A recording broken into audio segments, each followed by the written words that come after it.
Let's be honest, Carter was always just the numbers guy. He never had the stomach for real business. Hi everyone. My name is Carter Wade, and that was my father's opening line at the negotiation table. To my face. It was him, my 2 older brothers, Mason and Grant, and 3 corporate lawyers. They laughed, sipped whiskey, and slid papers across the table like this was already done. Like I was decoration. Like I didn't co-found the company with them when I was 23. The company my late mother helped me build. The one my father took over after she passed. Minority partner, they'd called me last quarter. Now they were selling it. To an anonymous buyer. A buyer who hadn't spoken yet. They thought they were about to walk away with $72 million. They thought I was just the kid with spreadsheets and a soft heart. The one who'd roll over like always. They didn't know I'd spent the last 4 months cashing out every asset, building a shell corporation in Nevada, hiring a buyer with a name I created. They didn't know who was about to walk in. The door opened, and the buyer took a seat across from them. Me. In a custom suit. Under a different name. Smiling. My heart pounded behind my ribs, but on the outside? I smiled. Come. Chris. Unreadable. My name tag read Benjamin Ross, CEO of Ironcrest Holdings. A name I made up in my apartment at 3 a.m. months ago. Mason leaned back in his chair. Glad you could make it, Mr. Ross, he said, cocky as ever. You're about to own one hell of a company. I nodded. I believe I am. They didn't recognize me. 300,000 in facial reconstruction. 2 more in vocal work. Contact lenses. 15 pounds dropped. Nose reshaped. Beard trimmed sharp. And the man I hired to front my company for the early meetings? Not in the room today. Just me. Their little brother. The one they stole everything from. The lawyers started reviewing terms. Grant chuckled at the valuation, $40 million below what we were worth. Guess the buyers got the upper hand, he said. I leaned forward. I suppose I do. Dad cleared his throat, eyes flicking toward me.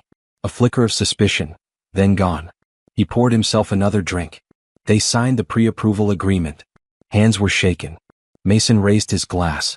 To fresh starts. I raised mine back. To family, I said. And meant every word. The room cleared after the toast. Lawyers stepped out to finalize transfer documents. My brothers wandered toward the balcony, bragging about what they'd buy first. A yacht. A vineyard. A Denver penthouse. I stayed seated, fingers lightly resting on the leather folder in front of me, the one with the real papers. The ones they hadn't seen. Dad turned to me, finally giving me a full look. You said you're from Connecticut? Yes, I said. Greenwich. You've got Wade features, he muttered. Strong genes, I suppose, I said smoothly. He squinted like something was itching at the back of his brain. I opened the folder, casually sliding one final document across the table. Before we finalize, we'll need all previous partners to sign this indemnity release. He skimmed it, barely reading. Standard? Of course. Mason and Grant walked back in just as he signed. All 3 signatures. Ink still wet. And with that one document, they legally waived all rights to review the buyer's final identity. No lawsuits. No reversal. No second chances. I stood. Removed my contact lenses. Untied my tie. Grant blinked. Wait. Mason's smile dropped. Dad's glass slipped from his hand. Hi, Dad, I said. Miss me? The silence hit like a thunderclap. Dad stood there, frozen, the veins in his neck twitching. Mason actually took a step back. Grant's mouth hung open like he forgot how to breathe. Carter? He finally croaked. I smiled, not out of joy but the kind of smile you give someone right before you burn their house down. You sold your company, I said calmly, to the numbers guy. No, Mason snapped. This is fraud. You. It's legal, I cut in. Ironcrest Holdings exists. It's registered. And your signatures are binding. You waived identity disclosures in that last doc you signed without reading. Dad's face flushed a deep red. We'll reverse it. We'll sue. No, Dad, I said. You won't. Because the money? Already moved. Shells within shells. You're not just out of the company. You're out of the money. They all started talking at once. Rage, denial, threats. I let them yell. I picked up the contract folder, tucked it under my arm. You thought I was weak. Quiet. Replaceable. I walked to the door, turned back once more. But I was the one paying attention. And then Mason lunged at me across the table, screaming. His chair clattered to the floor as he came at me. I stepped aside. Come. Collect it. Mason slammed into the table, knocking over a glass. Security rushed in before he could swing. 2 guards pinned him back, and for the first time in his life he looked small. "Let me go," he roared. "He's a liar, he's not even." "He is," one of the lawyers interrupted, breathless, holding a tablet. I just got the identity confirmation. It's him. Carter Wade. Legally changed his name 7 months ago. Dad looked like someone had unplugged his soul. Well, silent.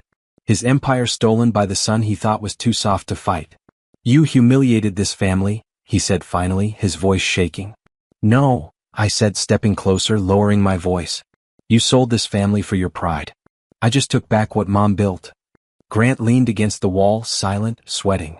I could see the wheels turning, too late. "You played the long game," he muttered. "I had to," I said. "You never would have seen me coming otherwise." They didn't speak again. Security escorted them out. The lawyer turned to me. "Mr. Ross, sorry, Wade, shall we file everything?" I nodded once. "File it? Today."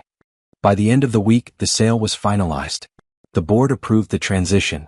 I own 92% of the company. Mason, Grant, and my father were scrubbed from every office, every memo, every login. The office I once shared with a flickering desk lamp and a cracked monitor was now a corner suite with skyline views. But revenge wasn't just about money. It was about memory. I walked through the old production floor where they used to laugh behind my back. Where they passed me over for promotions. Where my ideas were stolen, repackaged, and paraded as theirs. I didn't fire anyone loyal to them, not yet. I let them watch the power shift. Let them sit in silence as my name replaced theirs. The media started calling. Tech prodigal son reclaims empire in ruthless reverse takeover. They didn't know the half of it. Dad tried calling. "What?" Left a message. "You made your point. Come home." I deleted it. Mason sent a text. "You think you've won? This isn't over." But it was. Legally. Financially. Strategically. I just hadn't given them the emotional checkmate yet. That came next. And it started with Mom's will. They never knew I had a copy. Mom's will, the original, unedited, unburned version, stored in a safety deposit box she made me the sole access holder to the year before she passed. She knew what they were planning. She didn't trust them. And buried in those pages was the truth. She had left everything to me. Not just the shares. The patents. The estate. Even the land the company was built on. She'd signed it all over, quietly, legally, before the cancer took her voice. But Dad filed a revised version days after the funeral. Claimed Mom amended it on her deathbed. Said her final wish was to divide everything equally. He forged her signature. And now I had proof. I sent the document to my lawyer. Sent copies to the board. Sent one to a journalist friend with a subject line that just read, "Truth has a time limit." This one expired. Within 24 hours, the media exploded. Fraud. Forgery. Corporate theft. The narrative flipped. I wasn't just the son who reclaimed a company, I was the heir robbed by his own blood. And the fallout? Was delicious. But the real punishment came in. The day the story hit the news, their phones stopped ringing. Investors pulled out. Their faces, once glossy cover material for Family Empire Monthly, were now plastered on headlines reading "Sons and Father Forge Widows Will in $70 million Fraud Scheme." The board issued a statement. Iron Crest Holdings would cooperate fully with authorities. My lawyer delivered a demand: return any liquid assets or face prosecution. They tried to settle. Quietly. I refused. Let them sweat. Let them watch everything Mom built come back to her real heir. 2 weeks later, I sat in the same boardroom where they once toasted their betrayal. Only this time, I sat alone at the head of the table, overlooking the city they thought they ruled. A courier arrived. 3 letters. One from each of them. Grant's was begging. Mason's was threatening. Dad's? His was handwritten. "Carter, I underestimated you. That's my shame. I thought silence would make you weak. I forgot silence makes people listen." I folded it neatly and burned it in a glass ashtray. Then I turned to the empty chairs. "This company belongs to someone with a soul now." The silence applauded.